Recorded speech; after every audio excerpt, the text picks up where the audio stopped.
Hi, so today I'm going to do something a bit different. I've been meaning to do this for a long time, and I thought I'd go through the process that I go through for doing an activation. This will be activating A to Z, and I'll show you what I do with the alerting and the planning, and we'll go through a whole activation. So in this part we'll go through the planning part and sending out the alert. And then tomorrow we'll go and do an activation. Now this is very New Zealand specific. I'm using a New Zealand website, ontheair.nz, created by Matt, Z4 November Victor Whiskey, and it covers the sorts of entities that we are allowed to activate in New Zealand, and we have a lot. We've got hemas, huts, islands, lakes, lighthouses, parks, Pota parks, Sotas, summits, volcanoes, and worldwide flora and fauna. So a lot, and I know a lot of other countries don't have the same range of things that they can activate, and I also know that access to a lot of these entities are not so straightforward in other countries. So what I'm going to show you here is specific to us. If you're looking watching this from another location, you'll have to work through some of this and find a local alternative. But the On The Air website is the main tool that New Zealand operators use for planning and alerting for activations. So if I click start, we'll get onto that. So this is On The Air. This is On The Air NZ, and you can see over here I'm actually logged in with my account. Now I'm not going to go through creating an account. That's a pretty straightforward sort of exercise. But once you're logged in, then you have this map on the left-hand side, and you have some detail on the right-hand side. And we have across here the types of entities that we have available. And we have other stuff here like adding alerts, adding a spot, and larger map. So let's go larger map. Now there's a lot on the map, and what I thought we'd do is we'd do a park that's close by in Blenheim.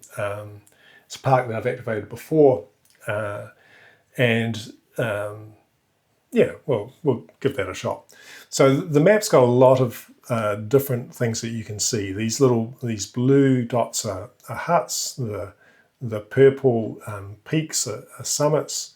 These pink ones are summits, but they're on private land, and so they're a slightly different colour. We've got the big blue squares in the lakes, islands, and these green ones are parks. Now what we can do with the map is we can come up here and we can change the layers, and we can change the list of things that we see. So I'm going to get rid of the huts. I'm not interested in that. I'll add the Pota parks.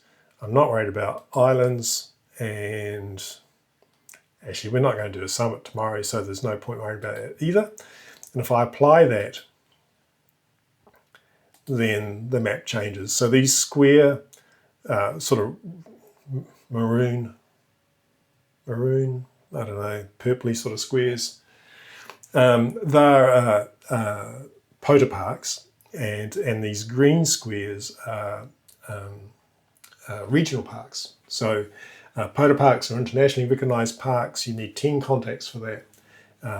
The green squares are regional parks, and you only need 4 contacts for that. Now we're going to do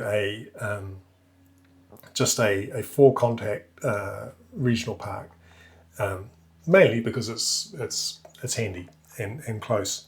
So if I click on one of these, I'll get information about the park. So on the left, we can scroll in and we can see in the map the area that the park boundaries are in. And we can get details of the park over here on the right-hand side. So this is the Taylor Dam Recreation Reserve. It's been activated before by a bunch of different people. And so there's been 7 activations and 58 contacts. So this is the part we're going to activate tomorrow. Now this is really straightforward because this is one that's close by, and I've been been by there recently. It's more interesting when you look at a Pota park, because sometimes it gives you a better idea about access. So here is Nakuta Bay. You can see the park is sort of split in two, and so it gives you an idea about what access is like. The same as if we were looking at summits or some of these more difficult parks. Here's one which hasn't been done, and you can see that there's a road that stops over here, and then you'd have to walk away to get into the park. And the track actually, as you can see through here, is actually not part of the park itself. So very, very handy application. So we'll go back to Taylor Dam Recreation Park, and we'll scroll in, and let's go larger map. So this gives us a map view of the park. There are other views we can get with the software. I could get the public access land view. That's quite handy for some of these more remote locations where you're unsure about access. If we go back to maybe that one that we saw at the top.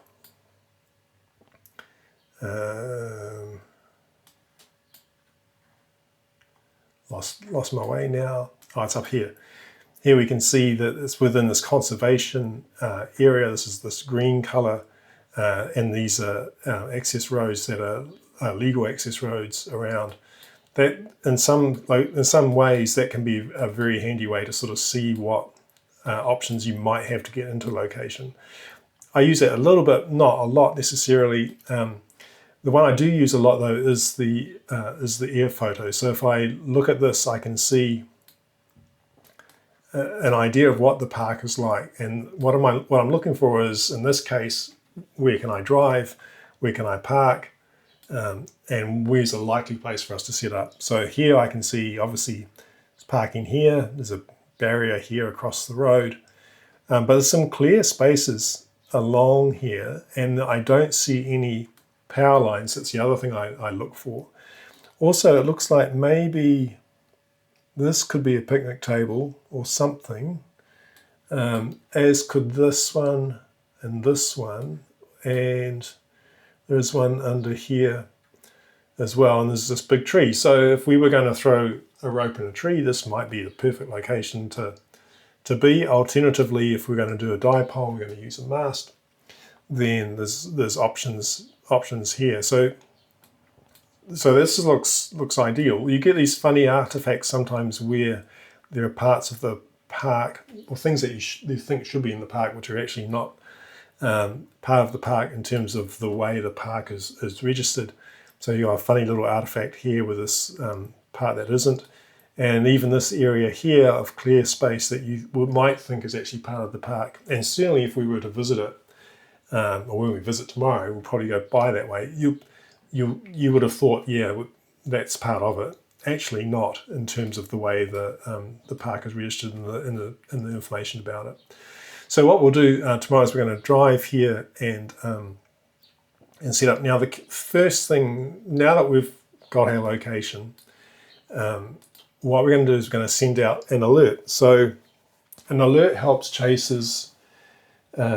Alerts them to the fact we're going to go and do an activation. So hopefully then we've got someone to talk to, and that's going to be handy. We're going to want that. So to do an alert, if I click on the Add Alert button, we can see I can put in my call sign, and now the thing we need to think about is when are we actually activating. Now today is Thursday, it's the 11th of the 12th, and tomorrow will be Friday, and in New Zealand it's going to be the 12th of the 12th. But all of the Pota stuff is done on UTC, and in New Zealand UTC time cuts over, the day cuts over, either at 12 o'clock when we're in New Zealand Standard Time, or at 1 o'clock, which is when we're in New Zealand Daylight Saving Time. Now we're in New Zealand Daylight Saving Time, which means that we're 13 hours ahead of UTC. If we were in Europe, we would be able to wake up in the morning, let's say we get up at 7 o'clock, we could do an activation all day, all of that day, that waking day, we could do an activation, and that would still be within the same UTC day. In New Zealand, we don't have that. So our day, the UTC day cuts over at either at lunchtime or 1 o'clock, depending on what time of the year it is. So if we get up at 7, we've only got till 12 o'clock or 1 o'clock in the afternoon to get the activation done. Now, we need to get the numbers that we need for the activation, 4 points for a Sota, or 4 contacts for a Sota, or 10 contacts for a Pota park, or 4 contacts for a regional park. We need to get that done within a day. We can't, if we cross over that day time, that UTC boundary, we're into a new day and it becomes a new activation. This is a little bit, maybe I could say a little bit frustrating. It's once you're used to it, it's okay. But if you're not used to it, you can think, well, what's the story? You might have, if you turn up at a site and daylight and UTC is cutting over at 12 o'clock, and you turn up at 11:30, that gives you half an hour that you've got in order to get those contacts. You might be better off actually waiting until after the UTC rollover to actually start the activation, especially if you don't think you're going to get the numbers you need beforehand. So anyway, what does that really mean to us here? It means that we're going to still actually say that we're activating on the Thursday. So if we click here, we're actually still going to be on Thursday. It's going to be Friday here in New Zealand, but it's going to be Thursday as far as UTC is concerned. Now, let's say we're going to activate at 9:30 in the morning, New Zealand time. At the moment, we're 13 hours ahead. So that means it's actually going to be 8:30 in UTC time, 8:30 at night. So what we'll do here is we click on the time. We're going to put in 8:30. It's going to be PM, not AM. Even though it's going to be morning here, technically it's going to be PM in the Northern Hemisphere, and that's where life apparently began. So we're going to put in 1 hour for the activation. This has copied this in from my previous attempt to do this. We're going to work on 40 meters. So Pota stuff is usually on 7085. We put plus or minus often just to say, look, we'll be there somewhere around that space, because I don't know if someone else is going to be activating tomorrow or not. I also don't know if there's some other interference that I need to avoid. So this is really just an indication of where I'm likely to be. I'm going to put the mode as single sideband, and I'm going to put some text because I actually tried this before and I screwed up the video. But anyway, alert before.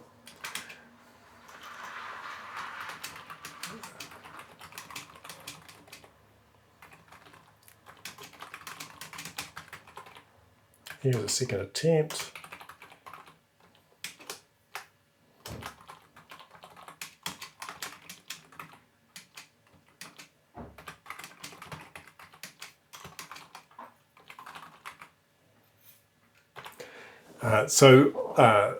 Often I put it as a description. Now, the sort of description I'd normally put would be if there was any details around my ability to get to a site. If I'm unsure if I'm going to get there on time, because it's very hard sometimes to calculate time, I'll put a message there to say, look, I think I could be late because I'm unsure about access. Or if I guarantee that I'm not got any internet access, and so I can't actually put a spot out when I'm there. And in fact, strangely enough, even though this is really close, it's 50-50 as to whether we'll have internet access there to do a spot. Then I would perhaps put a message about that here, and really just to say to somebody, look, if you see me come up, please put a spot, or something like that. So what I'm going to do now is going to go create post. It's already put in the details. It's got the details here of the Taylor Dam Recreation Reserve. We'll go create post. And this is the details of our alert. Now, the other thing that will have occurred is that if you are subscribed or you're a member and you've set up your account on the Air website, you can get an email alert about activations that are going on. And if we're lucky, we might have one here. So here's the one that's just come through. And so this is an email that's come through, and it says the details about when we're going to be there. So it says 2030, which is of course on the 11th. We can see on this part here. And we can also see that it's going to be New Zealand time, 12th of the 12th at 9:30 for 1 hour. This is the location. This is my blurb about how I screwed up the last video. Oh, that probably used to me by now. And then we click on here and get a picture of the map. Now, the other thing we can do on this website is if we go to alerts over here, we can get a list of the alerts that are currently lined up. So there's some people that have listed obviously alerts through till, oh, here we go, 5th of the 7th, 26. That shows a whole lot of forward planning. The next one's, February, yeah, pretty good. So down here is us. So we can see that Grant's going out tomorrow. He will be there. He'll be out tonight. So 7:30 tonight, he's going to be out activating. We're actually going to be out at 21:30 for New Zealand time. And this is the details for that. So people can actually see that. We could also look at spots to see who is actually spotted and who's actually out at the moment. We can see here there's VK1 ACE, who's at Bateman's Marine Park, and they're using AM on 30 meters. They've used CW and SSB on 30 meters as well. So great, we've sent out our alert, and hopefully I haven't mucked it up completely this time. And then what we'll do tomorrow is we'll pack up, we'll select some gear. I'm going to go for some just standard gear. I'm not going to use a lot of the portable gear that I would normally have. I've chosen a park where we can actually pretty much drive to where we want to set up, and we have to just walk a short distance. I'm really going for something that I'm hoping that almost anybody can try really with gear that they might already have. Now, I guess I got to toss up whether I'm going to try and throw a line in the tree or whether I'm going to take a mast. Yeah, I'll think about that. We'll decide tomorrow. I'm not sure anyone wants to see 8 hours of me trying to throw a line in a tree, but anyway, we'll work something out. And so tomorrow we'll do the activation. I'll go through how I do my book and how I record the details in that. And then at the end of that, we'll go and also do the logging part, and I'll show you how to upload that to the On The Air, the website as well. So let's. I think that's it. I think we're good to go. Excited? What could possibly go wrong? Weather still looks okay. Anyway, look, let's pause for now. I'll get myself sorted for the gear, and we'll see if we can get this park activated tomorrow. See ya. Okay, it's Friday morning now, and the time is, because we've got to get going, because as usual, 8:51. So our activation is at 9:30, and I've got some gear I've packed up, and I'll put it in the car in a second. We'll head off to the activation zone. First thing, what I usually do though, if I remember, and I don't always remember, is I always log into a notebook, and I know a lot of people log electronically. It's not something that I guess I don't feel that comfortable doing it. What I like about the notebook is it's easy for me to edit. It's also easy for me to handle multiple chases at one time. I can just write down like the 3 that I might hear, and and record that. So that's something that I guess I prefer. Maybe you can do that electronically. It's not something that I'm great at. So what I usually do before I start is I write in the park details at the top. So here I know that we are going to Taylor Dam, so I'll write Taylor Dam, and it's ZLP Mike Bravo 0240. Pretty straightforward. So I'll just write that at the top. I'll see if you might be able to see this, I'm not sure. So it's probably hard to see. So I'll just write that at the top of the page, Taylor Dam. Da, da, da. Now I don't often write the time at the start, because what I'll record, although we're actually going to log in UTC time, I'll just record when I do the logging New Zealand Standard Time and sort that out later. The other thing I have, which you might not have when you first start activating, is I have a little cheat sheet here because my memory is less than fantastic. And I've shown this before, but here's my cheat sheet. Let's just move it over here. So I've got the call signs and I've got the person's first name. Now, when I become, actually I need to change this.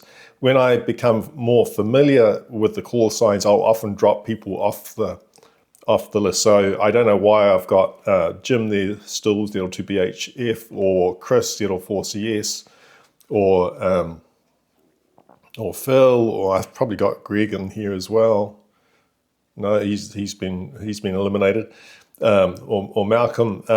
It's really when I start to get a call sign that appears regularly, but it's not someone that I've probably met a lot in person, then I will add them to here. In fact, actually, I know Nick's one in LA, so I have that just on the side, and it makes it a little bit nicer to be able to say, hi Nick, or hi Phil, or hi whoever. Which is a nice touch. A lot of chasers, of course, are at home and they're able to check the call sign online, which is not something I can do. So what I'll do here, let's put you there for a sec, is I'll just clip that to the page opposite where we're going to be recording. Now I've sorted it alphabetically. I originally did it numerically, so I had all the ZL1s together, all the ZL2s together. That didn't work for me in the end. Doing it alphabetically was a lot easier, because it means that I know, for example, instinctively, that if you're M, ZL Mike Whiskey Bravo, you're probably going to be in the middle of the page, and that's easier for me to find. If you're ZL1 Mike Whiskey Bravo and I did it out numerically, you'd be at the top. Of course, if you're ZL4 Mike Whiskey Bravo and I did it numerically, you'd be at the bottom, and then I'm having to find you within that range. So doing it alphabetically, for me, I've found is the best approach. Okay, so I've written that down. That's one less thing to forget later on. Pack that up. I'll pack the gear in the car. We'll head off. Weather looks great. We'll see what we get. This can only go badly wrong. I know already that something has to not work out the way I intend. Anyway, we'll cross that bridge when we come to it. Talk to you soon.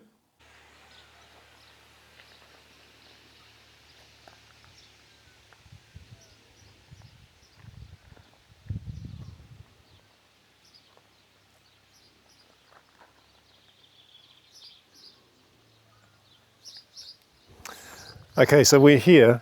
I'd love to say that we're perfectly on time. Somehow I've managed, despite all predictions, to actually be slightly behind.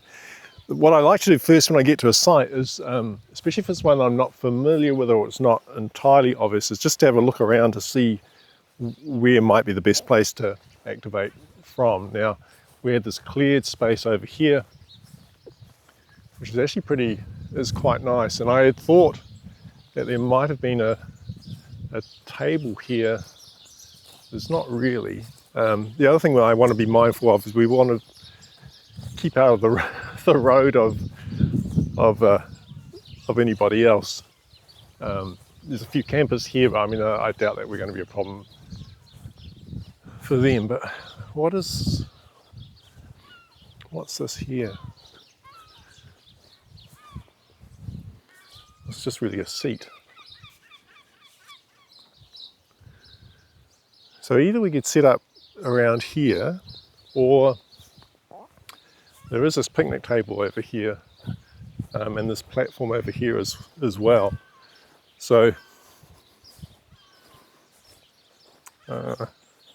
maybe the picnic table makes more sense. I mean, the antenna orientation won't be perfect, but I think it'll be good enough for what we're wanting to do. The other thing I like to look is just to see what options we have for putting the mast up. Let's just check this picnic table.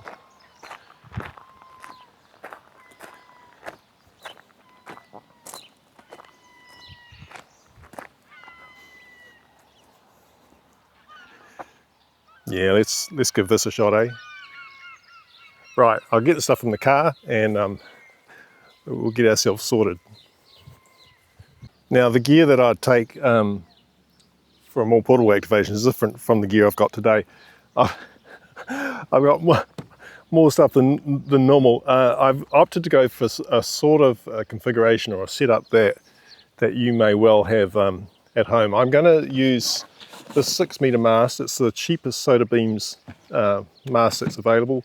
I know a couple of other guys use them. They're very popular, and I think I'll just strap it to this picnic table. I'll give that a go. I've got a 7300. I've got a battery to run it, and we'll just, I think, use a dipole. But let me just get that set up.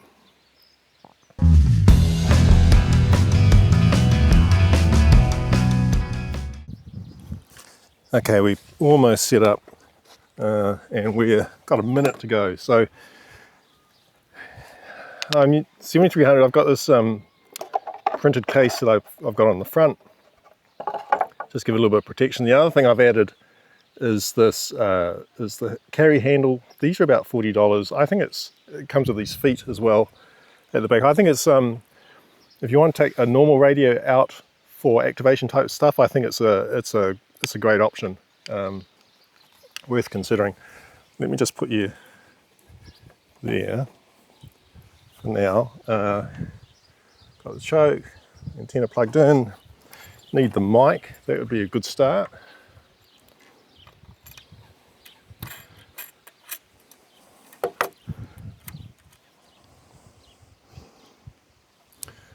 Power it on.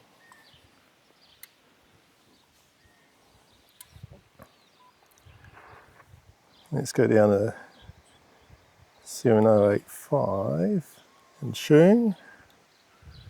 We are connected. I'm going to run, let's put 50 watts in. So we're here. Look, I get really sunburned. I'm going to have to wear a hat. And what I'm going to do now is I'm just going to, I've got my page open. All I'm going to do is record, I'm not going to write down the ZL part, because all the stations today I think are likely to be ZL stations. I'm just going to write down like 2 BHF or something like that, and the time, I'm going to write down the report I give them and the report they give me. So, but first, let's check that this frequency is not in use. I'm using my phone for the time. 02 November Echo Bravo, is this frequency in use?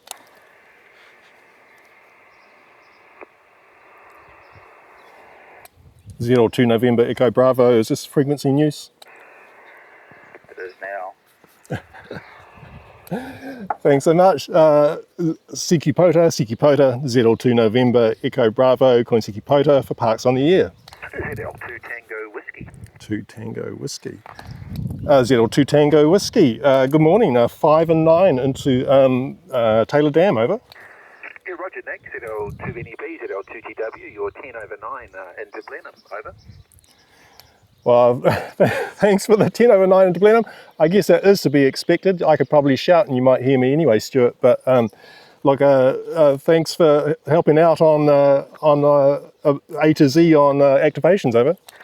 Yeah, Roger, Nick. No, it's a pleasure. I saw the alert on the Pota website and I thought I'd better give you a call.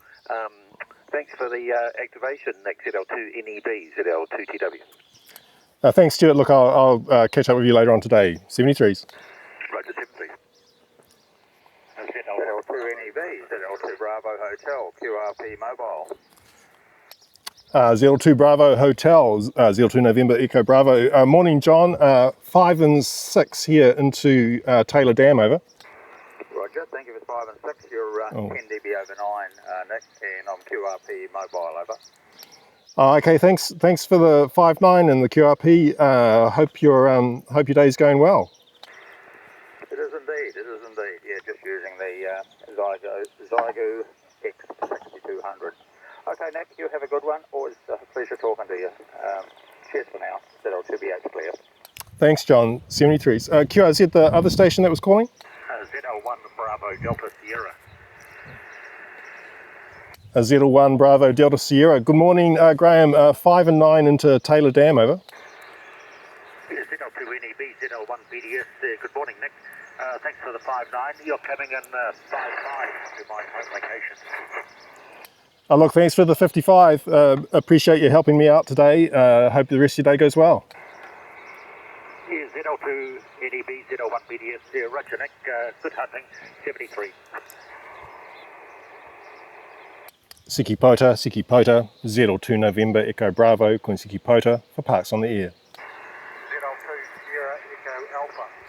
Siki Pota, ZL2 November Echo Bravo, Siki Pota for Parks on the Air. Now, one thing I actually do like to do is let me just turn this down for a sec, is to have a regular call. I call the same way for everything, so it's always Siki Pota, blah, blah, blah, as you've heard. Sota, I do the same way. Everything's the same way. Sometimes I might say regional parks on the air, but whatever I start with, I stick with, because I think it's important that you have a consistent call. It makes it easier for the guys that are chasing you to know when it's time for them to speak. Now, you could say "and standing by," but it seems like a lot of superfluous effort. And I do have a good friend who would say, "Why are you adding that extra stuff? It's not needed. If you're not talking, then you're obviously standing by," which is actually a very good point. So this is the approach that I've adopted. I say whatever you like, but I would recommend that you keep the call consistent. If I call this way and then add on later, randomly from this park or something like that, then you're just going to confuse. To me, you're confusing people that are trying to chase you, especially in a weekend where it's very busy and you can end up with a lot of contacts queued up. The other nice thing, I guess, about using the book is that if I get 3 people calling me back at the same time, I can write down the 3 call signs, and then I will say, "Hey, I've got 2 Tango Whiskey, I've got 2 BH, I've got 1 BDS," and then at least those guys know that they've been heard and where they are kind of in the queue that I'm going to operate them at. And then I'll start with the first one at the top, and then I'll work through. And at the end of all that, then I'll call CQ again. We haven't had that today. Wasn't expecting a lot of contacts today, and it has only been 15 minutes, so not too bad. We'll do a couple more calls and then we'll wrap this up. Siki Pota, ZL2 November Echo Bravo, Siki Pota for Parks on the Air. ZL2 November Echo Bravo. Look, thanks for the chases today. Appreciate you guys helping me out with this this effort to try and explain what this is all about. You have a great rest of your day, and if I'm out activating tomorrow, I'll hopefully talk to you then. 73s.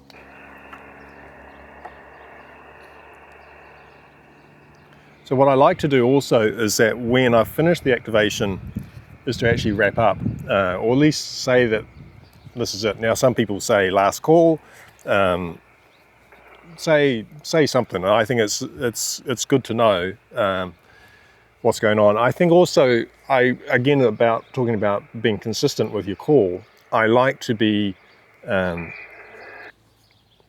operate ZL3 Oscar Yankee. Morning, John. 5-9 here into Taylor Dam, over. Yeah, that must be, was that near Blenheim, was it? Yeah, it's just up behind Blenheim. I just wanted to do some video about how all the activation thing starts from scratch, doing the website, all that sort of stuff. So I'm picking somewhere that's not too far to get to, over. Right, yeah, no, I know where it is. I was sort of a bit used to Blenheim there. That's all good. What's the weather like? It's a very hot. It's going to be a very hot day. It's incredibly sunny here at the moment, over. Oh well, I think you better flick the weather down here. Outside at the moment we're 13.9 degrees, and we just had a small shower, over. Right. Well, I'm here overheating and wearing a sun hat, so yeah, quite different weather from what you've got, over. Oh, that's right. Yeah, 5-9 there, no problems at all. Look, thanks for that. I appreciate your help. This has been activated several times before, and I just needed somewhere local to go through the process. But everyone's been very helpful for me today, over. Oh, well, I'll look forward to the video. Well, I'm not quite sure when I'll schedule it for release, but as soon as I finish it, I'll probably send it out, over. Oh, no, that'll be good. Okay, Nick, enjoy your day. I'm sort of here till about lunchtime, and after that I've got to, unfortunately, go to work for the night, though. Cheers. Okay, take care, 73s. What we were saying, I think it's nice to wrap up and to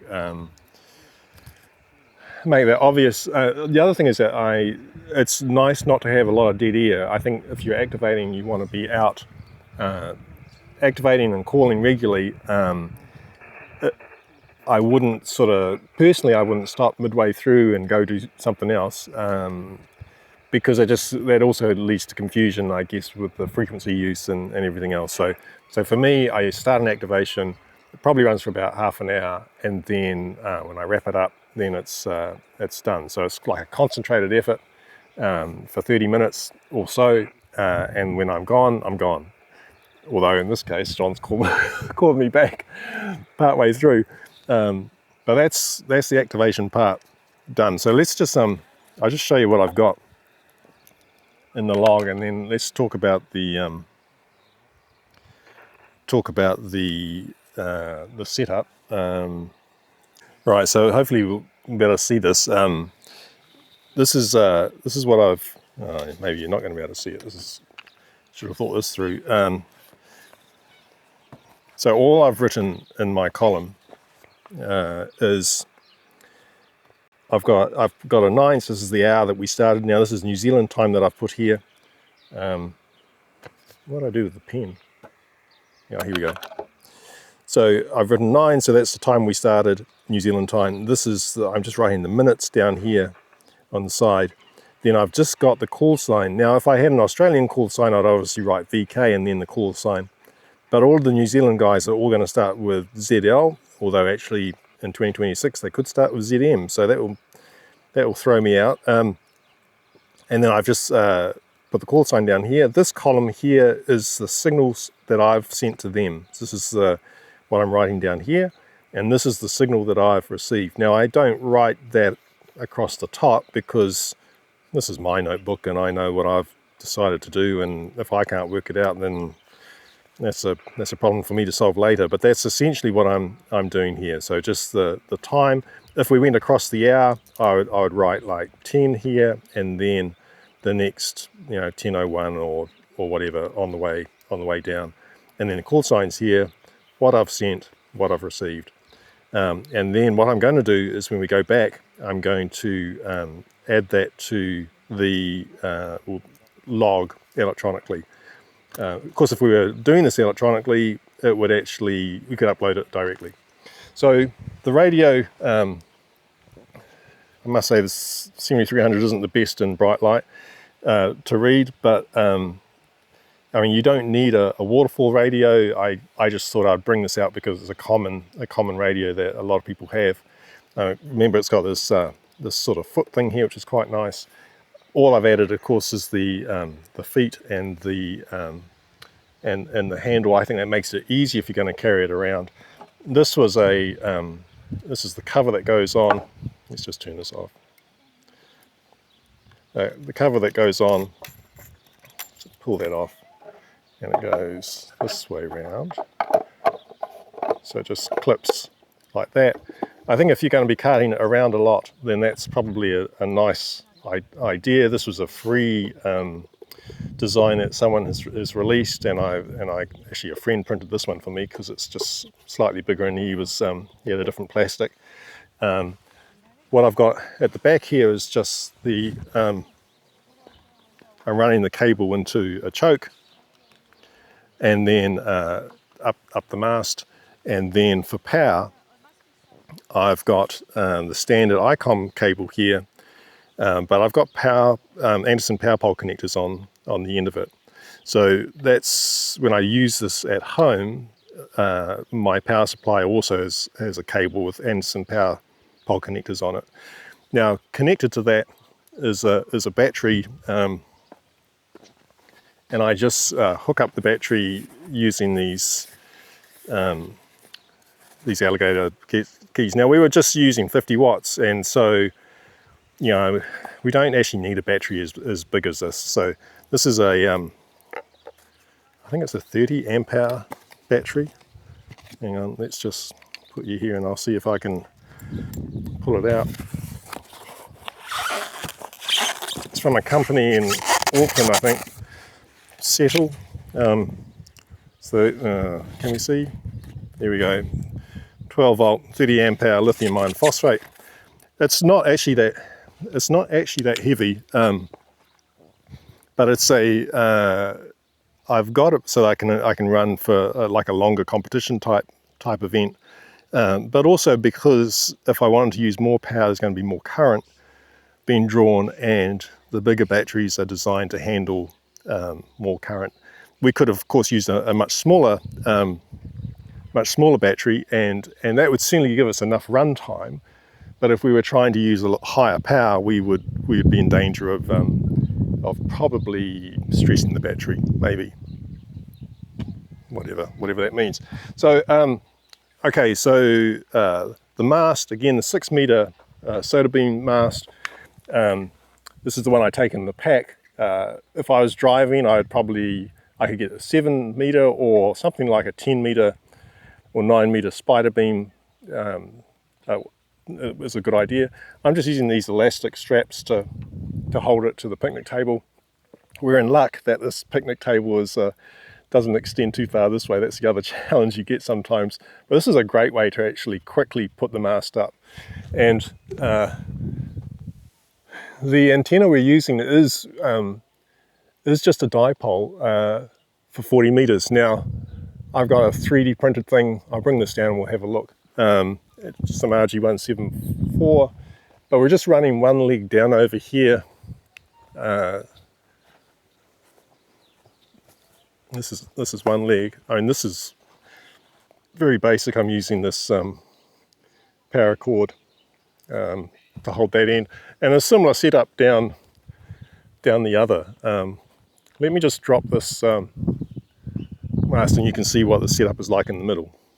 Right, so this is the antenna. I've just got, this is a 3D printed bit of plastic. I mean, there's a variety of things you could use for that. There's nothing, I mean, you could use a piece of wood, bit of chopping board, whatever. And in fact, there is no bell in here. Now, I've been using the choke, and I found sometimes that the choke is a great idea, especially if I'm not using the bellin.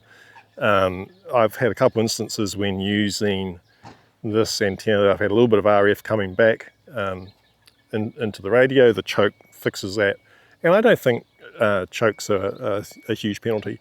So what I've done is the braid of this RG174 is just soldered to one of these legs. The center is soldered to the other, and I've just got some heat shrink around the top. Now I've wrapped this coax around here. Admittedly, we're actually probably not helping. I mean, coax has got a minimum radius bend thing. We're probably breaking a whole lot of rules regarding that. Anyway, that's what's happened, and it's just hanging down. So it's the simplest sort of antenna you could possibly build. The sort of thing that I think Greg's covered recently on one of his videos from the Ham Shack. So super straightforward. Yeah. So if you're wanting to, in terms of gear that you might not have, that you would have to get, maybe the mast is a good idea. You probably might need something like that. We don't, like here, there are some trees we could have used. We could have thrown a line over this tree, or actually this one over here would be quite good. Dipole's probably not going to be quite so easy to configure that way, but end-fed half wave would be fine. And of course you're going to need some antenna that you're happy to use, you know, for your activations. And again, the end-fed half wave might be your best option because it's going to cover multiple bands. For us here, I'm in New Zealand, most of our activations, or a lot of them, are on 40 meters. So a 40-meter dipole kind of makes a lot of sense. I feel like I'm channeling Nigel now, because I always used to use random wires, and Nigel would give me a hard time about not using the dipole. I've been using the dipole a lot. But anything, actually, just get started with anything. Doesn't matter what you use. I mean, what we could have brought out here, although on 40 meters we might have had some additional challenges, it would be something like a JPC-12, which packs down really, really small. If we were doing an evening activation down at the beach or something like that, that would be absolutely fantastic. You'd do pretty well with that. And you'd be able to, it's rated for 400 watts, you could have driven it completely. So you're going to need an antenna. You probably already have a radio. You will need a battery of some sort. Now, shop around, wait for some sales.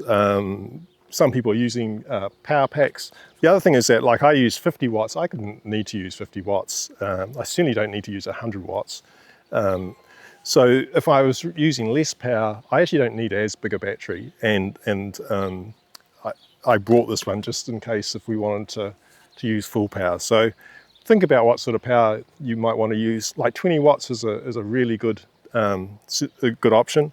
It's sort of enough power. 25 watts, you know, something like that would be fantastic. You could use your 100 watt radio. 25 watts, you're going to make a lot of contacts anyway.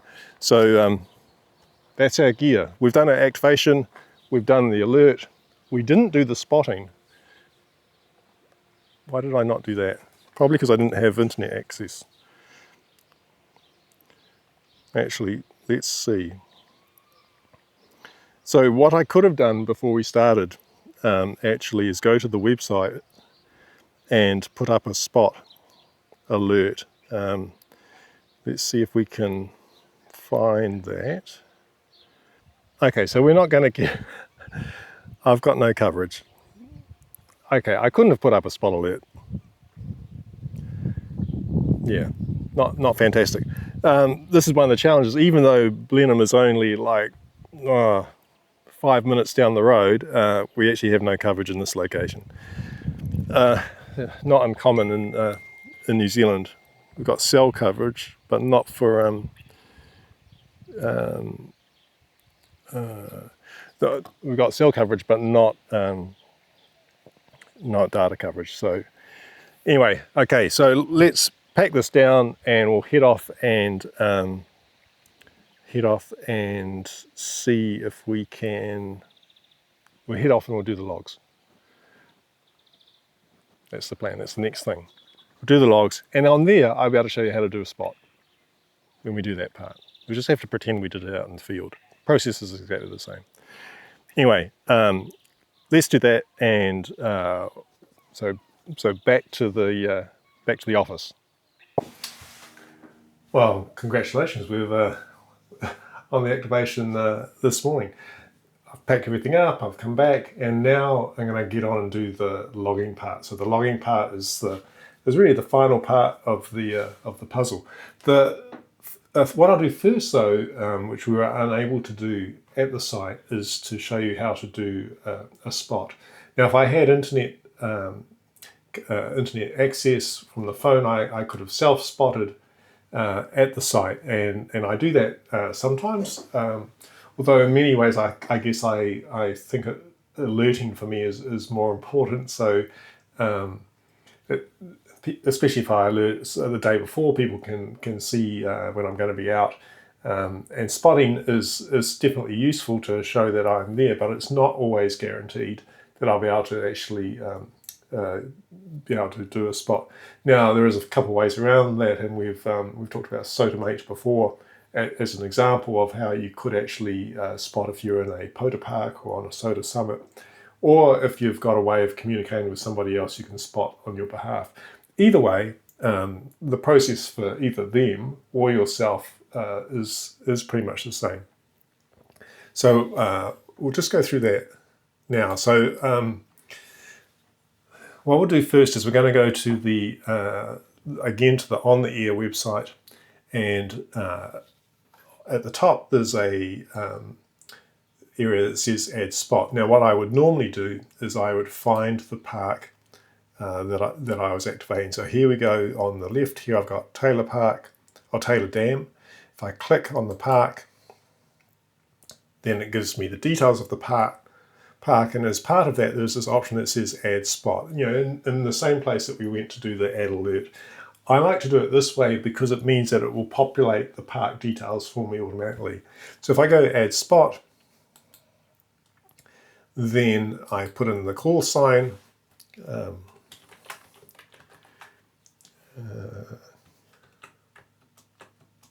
We'll just zoom that in a little bit. And then also the frequency that I was on. Now we were on 7085. SSB is what I've tended to use. It's already put in the park details, and then I put in the, usually I put in something like calling now, or I've seen some people say setting up will be ready in 10 minutes or something like that. I prefer to actually make sure that I know what frequency I am actually have access to. So I like to set up first, and then if I was going to spot, I'd spot then. But this is the way that you do it. And then if you click Create Post, that would actually create a post both on the website here, but also if for a lot of people who subscribe to the email alerts for spots, they would get an email alert that says, hey, you know, so-and-so is actually activating at this park right now. So I'm not going to do the create post because we've been and done it, and I should have actually probably asked someone like Jim or actually Stuart to actually spot for us. But this is the process that you'd go through. You go create, post, and then it would actually send the alert out. Now you can see if you're not subscribing to the email alerts, you can go up here to spots, and you can see the spots that are actually currently active now. So let's just go smaller map. This is at the moment, it looks like it's only Australian stations, and you can see, for example, here VK2 SWL, Hawkesbury National Wild, and Scenic River. That's been spotted by VK1 AD, and it says that this person's on 7144 FT8. This other one here, VK3 Papa Fox, has been they've self-spotted, so they've actually sent out a spot alert themselves to say they were on SSB. So that's where people can actually see that. Now, the part we're sort of interested in now is the alerting part. So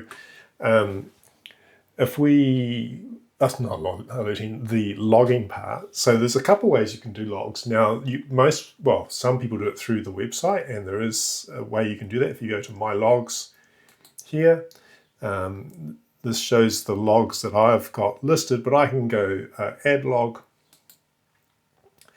and then I can put in the details of the activation we've done, whether I was QRP, whether I was portable, the power I had. Obviously I need to get the date and the time zone correct, and then also add in the place. So you could go from list, we could put Taylor, find that, and here we go, somewhere down here should be Taylor Dam. It then populates that information, and then you save those details, and then you add in down here, once you've saved this, all the information from the contacts that we had. I don't actually do it this way. It's not the way that I normally do my logs. I normally do my logs by loading them into another program first. So I enter them in the program, and then I upload that file, export it out an ADF file, and I upload that. So that's what I'm going to do now, because I'm just going to show you the way that I would normally do it. So for me, I've been using Hammers, which is a relatively popular logging program that does sometimes give you a problem, but anyway, logging program. So let's just go to my logs here, tie it up because we'll come back to that. Here is Hammers, and I'm going to do a new logbook, and I'm going to call it Taylor Dam 2025. I'm going to say it's Parks on the Air logbook. I'm going to save that. I'm going to pause the time because Hammers, and like a lot of these things, are Polo 2K, which is another real popular logging program. They're designed really for in the field as you're activating type logging. We're doing this retrospectively, so we need to get the date and the time right. So I'll first put in the frequency that we were in. I'm going to put in the power that we used. Remember, we were using, I think, 50 watts. The park, ZLP, Mike Bravo 0240 is the park that we were at. Now the date we know was a Thursday, because remember the UTC drama that we talked about? And now we've got to get the time right. Now I know I wrote in my book here, 9:32 was our first contact. And if I check in my phone, I can see, this is my cheat way for doing it.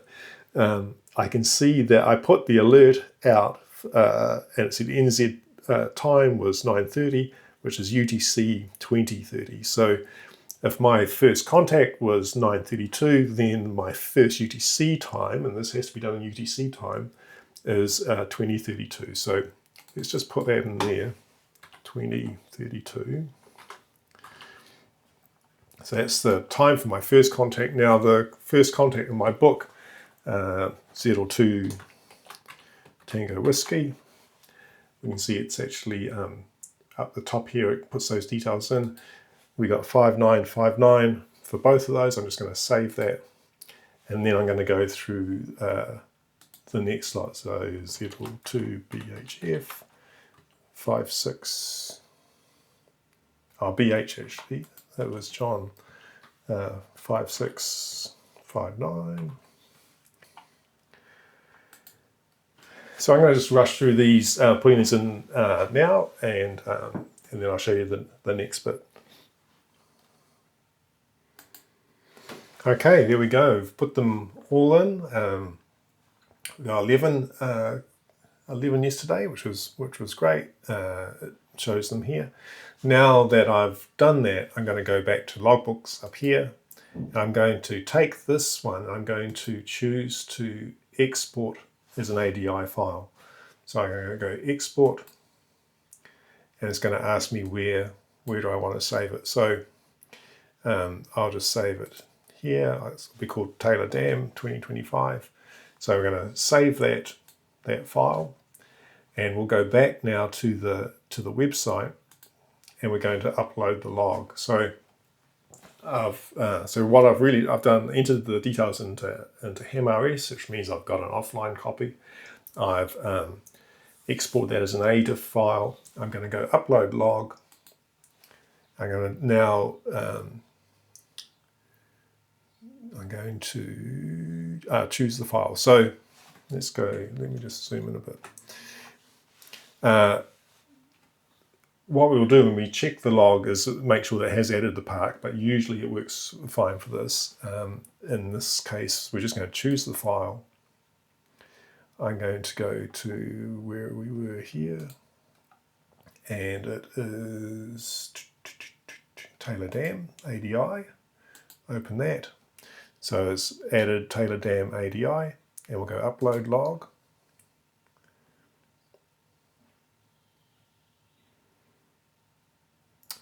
And now it's taking us to that. You can see, well, this is really dense. You can see the little star here that indicates the park that we're at. We can see it's populated the park in here correctly.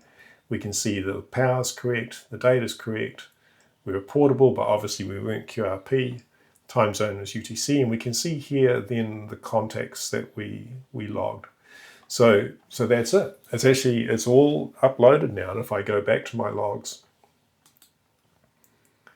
we should see it's the latest log at the top. So there we go, Taylor Dam, Recreation Reserve. That's completed the whole process. I find for me, logging that way is a lot easier. The website works okay. But I must say I've never used the website for adding logs in. I have other friends who do it that way. Watching them do that, I think for me, this is the easier way of doing it. So if you can find a logging program that supports the ATIF format, then supports outputting as an ATIF format, and there's a bunch of them that do it, then this might actually also be an easy way for you to do that. So we've completed the whole thing now. It's that's a whole activation completed, the activation A to Z. I'm hoping that's of some use to anyone who hasn't had to go through this before, or has been perhaps a bit unsure about how the platform works. Whether it's a park that we're activating in or whatever, the process of alerting, the process of spotting, and the process of logging is exactly the same. The only thing that's different is the number of contacts you need for each entity, and the physics involved of actually getting out there and doing it. Yeah. So that's it. Well, I hope that's useful, and if you've got some other great tips or some other good ideas about any other software that's useful for logging, then let me know. I log on paper. I've never had a failure with paper. I don't have any. I don't have to worry about batteries or anything like that. And for me, being able to edit it is a lot as I go, especially if I get a lot of contacts, is actually really useful. If you're happier logging by computer or tablet or something like that, then that's a really good option as well. But for me, it's this is fairly light to carry.